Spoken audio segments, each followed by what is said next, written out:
Hi everyone and welcome to One Autistic Person. This is the 29th video in a 50 video series of me going through the statements of the autism quotient, which is a pre-screening tool that is often used as part of the autism assessment.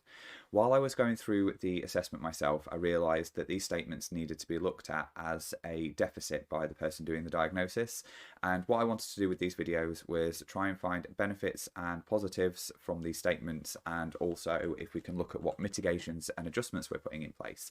So I wanted to share what I do and how I feel about these things, but I really also would like people to share their lived experience in the comments with each other as well, because I think it's really helpful for us as autistic people to sort of share the way that we see the world and any mitigations and adjustments we put in place.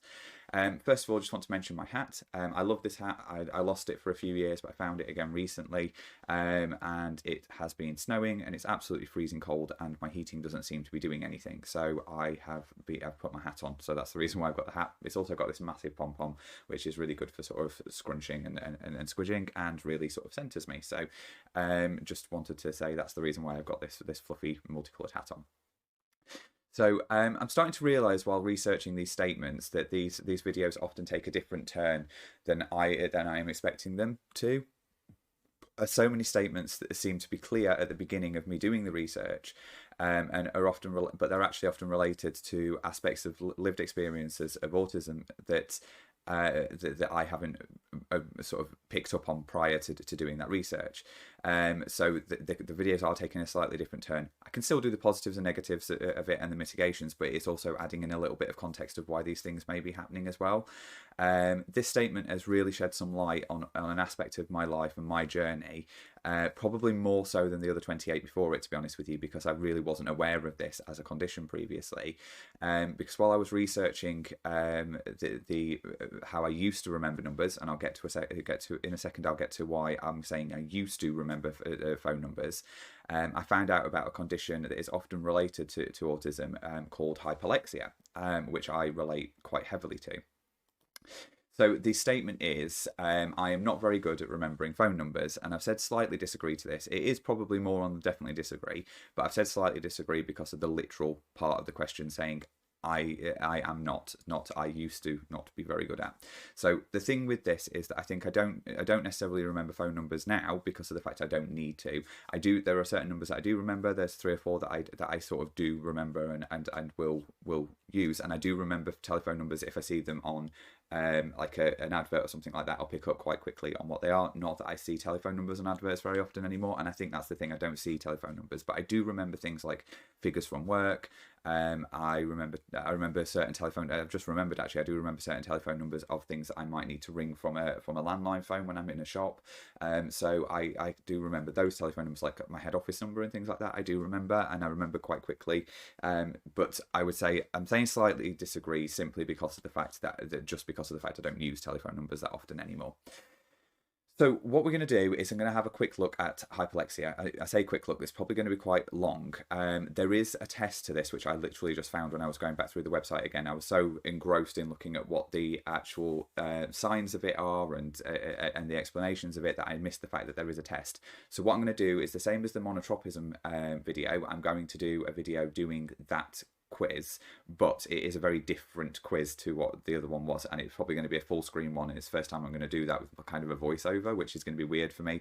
But anyway, we'll get there when I do that. So I'll probably post them at the same time like I did with the monotropism ones, and if I can find quizzes or sort of any kind of questionnaires or anything, what I've thought is I might do this as like 2 videos at a time, where I'm talking about these things and then doing a test to see whether I sort of relate to that thing within the questions that somebody asks. So again, because I think it's helpful for people to go through the questions and have somebody sat with them, sort of body doubling to an extent to sort of go, this is how I perceive these questions. So let's have anyway, off topic, completely down a rabbit hole again.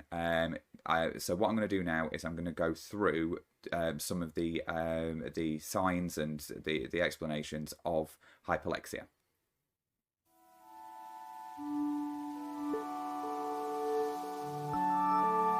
So, what is hyperlexia? Hyperlexia is a fascination with letters and numbers People with hyperlexia have an innate ability to decode or sound out words very quickly and are commonly known as super readers. They generally have a very good auditory and visual memory. While they can read well, they may have verbal communication skills that are below their age level. Reading comprehension can be difficult for some with hyperlexia. A person with hyperlexia is excellent at memorizing and quick to learn rules and patterns. Now, I feel that describes me quite well, especially around the verbal communication side of things, because my reading age at the age of 8-9 years old was 16 to 18 sort of age range, but reading out was a major problem due to the fact of my communication issues that I had. I didn't want to read out. I stumbled over my words, not because of the fact I didn't know them. I could read a book very quickly and to a much greater level than somebody who was the same age as me, but only if I was reading it to myself. My comprehension of it was also complicated. I didn't always comprehend the full meaning of something, but I could tell you what I'd read word for word. So I found this really, really interesting. I am going to give some lived experience in a second when I've gone through this. That puts context to that, a very specific thing that happened when I was younger. But that's the explanation of Hyperia. I have found it absolutely illuminating. So, what causes hyperlexia? So there are three different types of hyperlexia, each with different potential causes. So you've got hyperlexia 1. Children with no underlying disabilities learning to read early on and above their age level. Other children eventually catch up, making this a temporary form of hyperlexia. So this, to me, is that people sort of at a young age will be able. So say at my age could read comprehension to. That this may be a bit different to that because of the fact that I don't sort of fit into hyperlexia 1.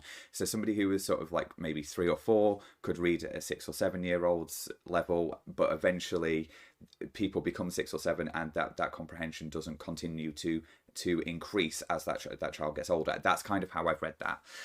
That's not where I fall into hyperlexia. For me, the next one is where I fall into. So hyperlexia 2, a type of hyperlexia that appears in children that also have autism, caused by an obsession with numbers and letters that leads to a much higher reading level than their age.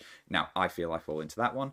And then you have hyperlexia 3. This form of hyperlexia decreases over time. Those with hyperlexia 3 will have exceptional reading skills, but may fall behind in verbal communication. However, over time, these symptoms will disappear. Now, these symptoms haven't disappeared, so for me, my reading comprehension continued to increase.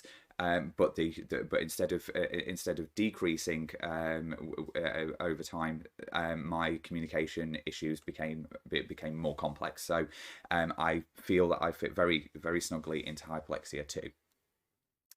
So what are the most common signs of hyperlexia in children? It's exceptional reading. The most common sign of hyperlexia in children is exceptional reading comprehension far above their current age. However, there are other signs to look out for. So, fascination with numbers and letters. For me, I was absolutely fascinated with the way numbers looked. I was fascinated with how they worked. Letters, again, the way they looked, the way that they fitted together. And that didn't need to be the English language. It was generally just language, not necessarily current languages, dead languages, and I'll also talk about some other things as well that I was obsessed with, which I think links into this. There was special interests that I had when I was younger that link very much, I think, into hyperlexia. Extremely good auditory and visual memory. Yep, I remember what people say, and I remember things visually. As I've said before, I don't necessarily think visually, or as much in an auditory perspective. I see things in a word perspective, which I feel kind of links with this because that's a visual memory. So my memory is very good when it's linked to visual cues. Sensory sensitivity. There's I've obviously spoken about my sensory sensitivity to quite some extent.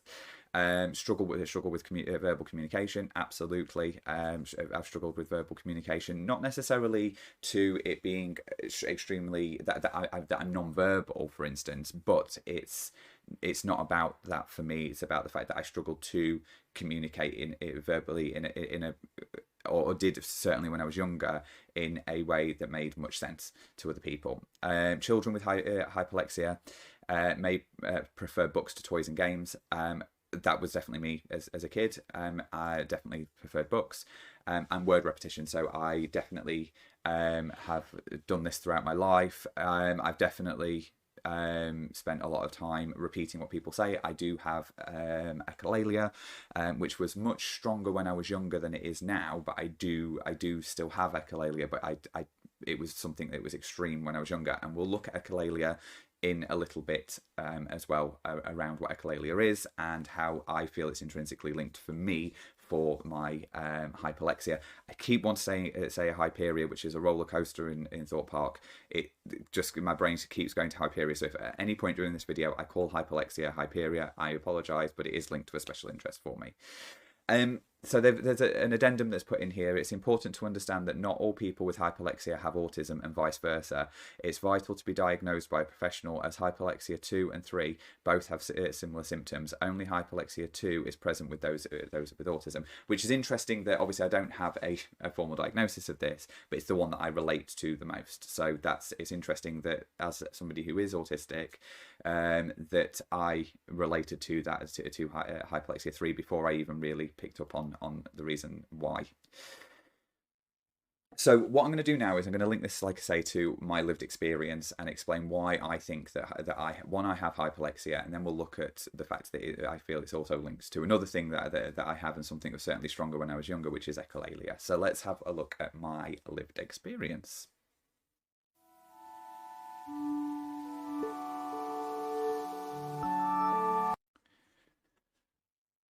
So for me, my lived experience of this is very much at sort of the middle to late stages of primary school. So for primary school in the UK is sort of between the sort of there from the start of your education, so sort of 4 years old until 11.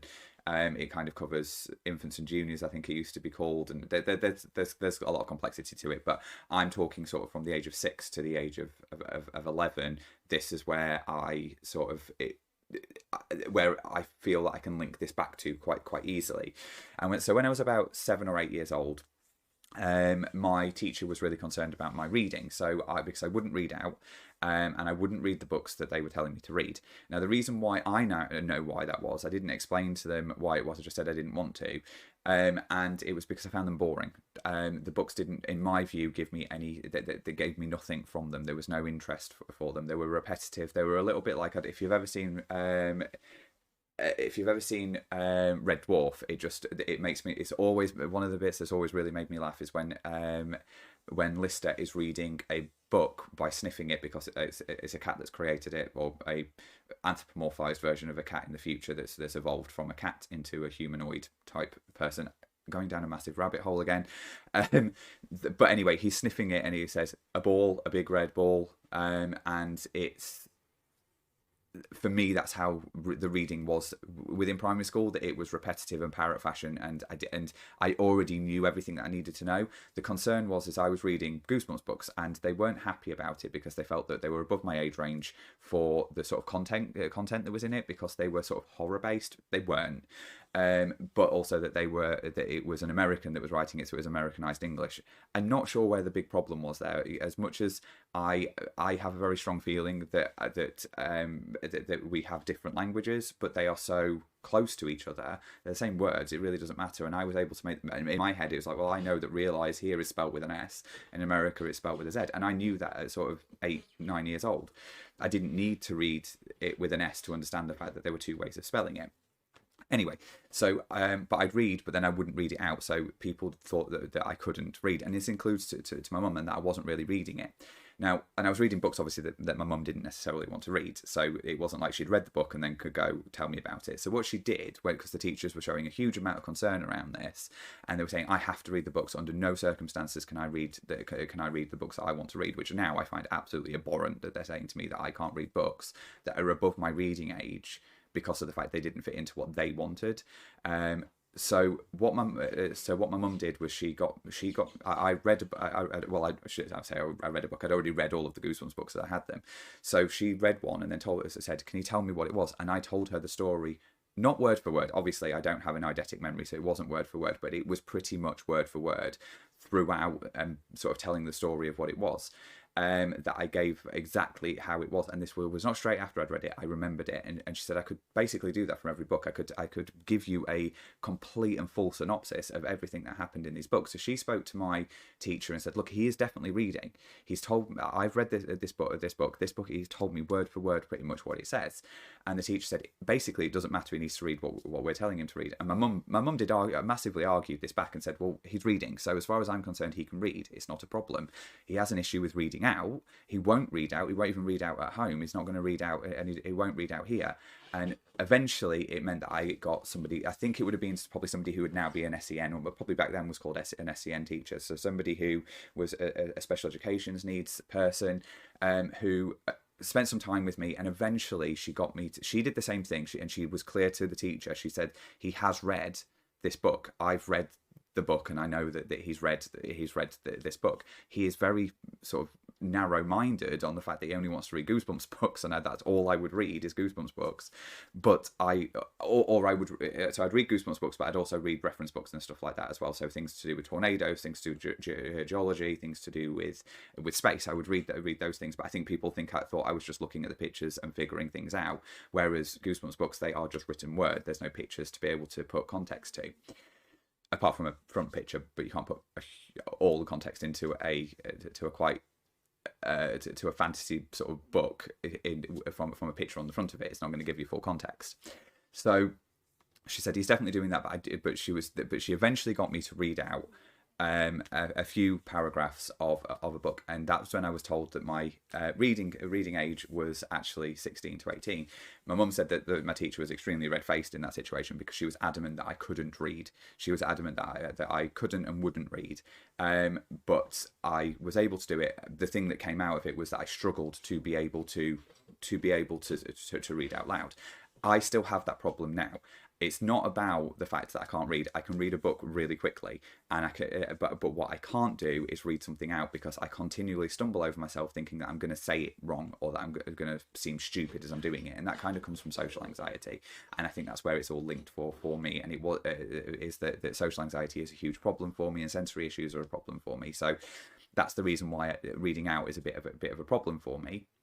I can talk, as you can see in these videos, I talk and talk and talk and talk. Get me to read something, and then I start stumbling over my words, and it's not because I don't understand the word, it's because I'm constantly questioning myself, and probably to an extent reading ahead to myself as well. So I've read ahead of it, and then I'm trying to sort of backtrack quickly in my brain. So it's not a matter of not being able to read, and it wasn't. And one of the things that I found really interesting when I thought back to this as well is I've always been really interested in sort of old and dead languages. So certainly Latin. I had a massive interest in Latin when I found out about Latin, and origins of words and that type of thing has been a huge thing for me. But I also loved runes. I absolutely loved runes and decoding things, and sort of I loved spells because of the fact that they had rhythm to them, and poetry because they had rhythm to them. So I had a deep interest in how those things sounded, and the rhythm of things has always been a deep interest for me. I still love poetry. I used to write spells just randomly as like affirmations, but they had to have that sort of that rhythm in them that a spell would have. So yeah, so there's a lot of interest that I had in relation to things that looked like letters as well, and historic letters and dead languages, because I was interested in what those things meant. So in hieroglyphics, I had huge interest in that, and Greek letters, and so it's not just a matter of words, but the actual interest in letters themselves and the meaning of what those letters have meant over time and the change of it. So there's a deep interest there of it. Probably something that's been a special interest to me all my life, and I've just not picked up on it being a special interest, which is really interesting until I looked at this, that language and old letters and symbology of all things that I think is probably quite a long-standing special interest that I just do and just never even thought about it. And I was talking to my friend last night. I had a long four-hour discussion with my friend last night, and we were talking about the meaning of life and stuff like that, and how we put meaning on life. And he said that I was romanticize quite a bit around what life is, and that really shocked me. And I think that might be linked to this as well. I sort of romanticize letters and the history of letters and the history of language. So that was quite interesting. And one of the other things I just want to touch on quite quickly, because I am going to look at this one in a later video anyway, in more depth, but echolalia I think is is definitely linked to it because one of the signs is repetitiveness, repetition of words. So echolalia is the repetitiveness of words or statements or monologues that and often in the same way that they were originally said. So I do this quite often. I repeat things when somebody says something. I will repeat it over and over again, even if I don't repeat it out loud. I'll repeat it in my head. I'll repeat it to myself when I'm on my own. But I also listen to monologues, and my brain picks up on the monologue very quickly. And if it's got meaning to me, I will sit and listen to that monologue over and over again, and I will repeat it with that person. So echolalia is a really interesting one that I really want to get into, because it's something that when I was younger I had. Echolalia was definitely part of my life when I was younger. There was lots of things that I repeated over and over and over and over again. It's waned a lot as I've got older, but I still do it. But I'm not going to get into echolalia in any depth. I'll get into that into another video. So what I'm going to do now is going to have a look at some positives, negatives, and mitigations, as I have done with previous videos. So let's have a look, first of all, at some positives to hyperlexia.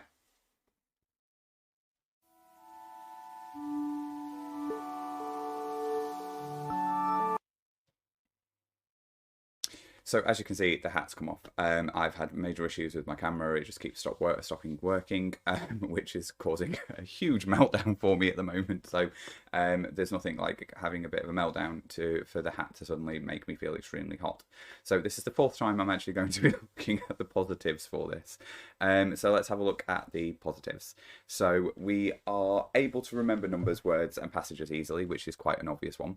And obviously that can be beneficial to us. Remembering words and passages is a really, really positive thing for us to be able to do. Able to pick up on languages, have an interest in the origin of words and meanings behind languages. That's kind of a special interest thing for me. So that there's that. But obviously being able to pick up a language and even picking up bits of a language, because I think I pick up words and quotes quite easily, but the complexity of language maybe not so much. But I can learn words very, very quickly, and the understanding and links between English and other languages I can pick up quickly. Often people who hyperlectic are creative and able to think outside of the box. We're often problem solvers, which obviously within a work environment that can be really beneficial.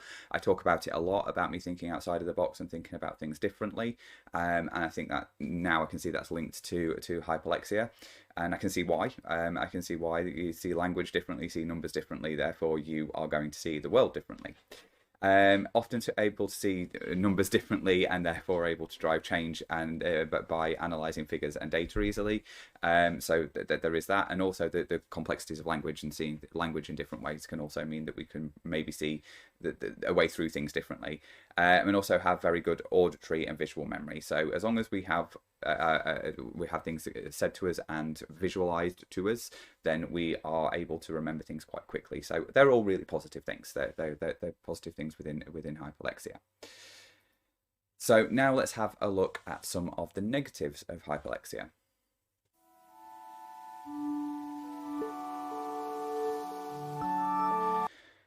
So here are some of the things that I see as a negative as part of being hyperlexic, and we can sometimes mainly it is that we can sometimes miss the true meaning behind something and nuance behind what something means, as we can become more involved in the way words work together than the actual meaning behind them. And I think it sort of comes to reading between the lines again when I was looking at monotropism, and I can see the intrinsic link between monotropism and hyperlexia. Reading between the lines is extremely difficult for me, and I think that sometimes comes because I'm listening more to the words and the way the words sound and the way that they work together, and therefore trying to find different meaning to it, and see I can maybe see complexity there when there isn't complexity, or I can see things as more simplistic when they're actually more complex. So because it is more how the words look and sound together and how they work together and how those how they mechanically work together, not necessarily how they're intended. Can struggle with verbal communication, and this can be frustrating as we have a lot to say but struggle to say it say it verbally. to people.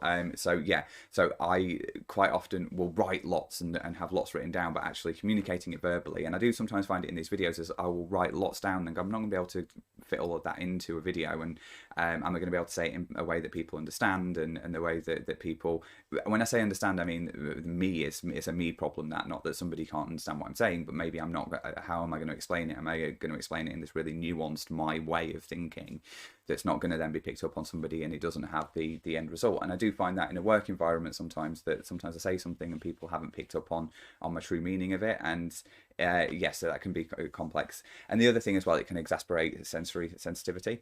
So it obviously, if you're becoming frustrated by the fact you're not able to communicate, that can then lead to other sensory issues. So it can exasperate sensory sensitivity that we already have.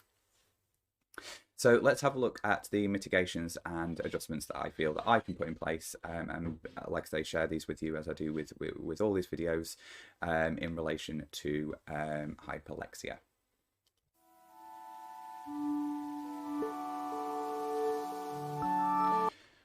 So some of the mitigations and adjustments that I think can be put in place for this are to find places that are good for public speaking and joining in, but they're focused around words. So books, book clubs, or even an acting group or something like that. So also it can be related to your special interest and your interests in things. So yeah, if you're able to public speak, then that's going to allow you to be able to use the great skills you've got from hyperlexia in relation to word association and understanding words and using words, but being able to speak more publicly. So it kind of gets over some of that communication issue that we may experience.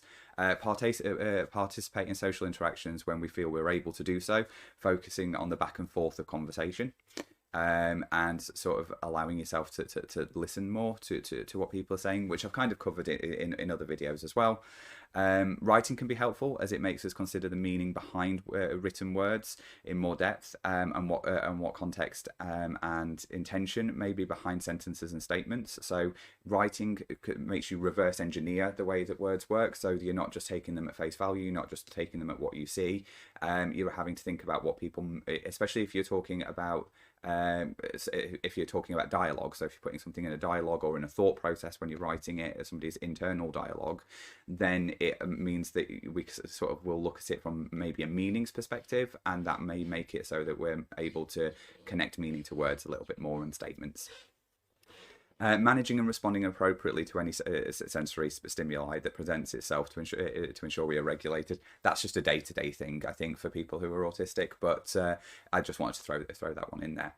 So yeah, this one's been a bit of a frustrating one for me, because I was really excited about doing the video, but I've had complete meltdowns on the fact that my camera has not been working. Halfway through me saying something about 4 or 5 times during the positive side of this, suddenly it all stopped and I wasn't able to continue with it. So that's a bit frustrating. But I hope you've enjoyed this. Like I say, I'm also going to do a quick video on the questionnaire. It's only, I think it was like 12 statements, so it's not going to be a long video, which is good, because this one's been much longer than I was hoping it would be. As with all of these videos, I'd love people to share their lived experience with this, and to comment in the comments below and say how you feel that you relate to this, or how you may make any other mitigations or adjustments, any positives or negatives you see from it. Anything that you want to share in relation to your lived experience, I'm happy to listen to. I try to respond to everybody, and I'm sure other people would love to hear your lived experiences. So thank you very much, and I hope to see you on the next video. Thanks. Bye.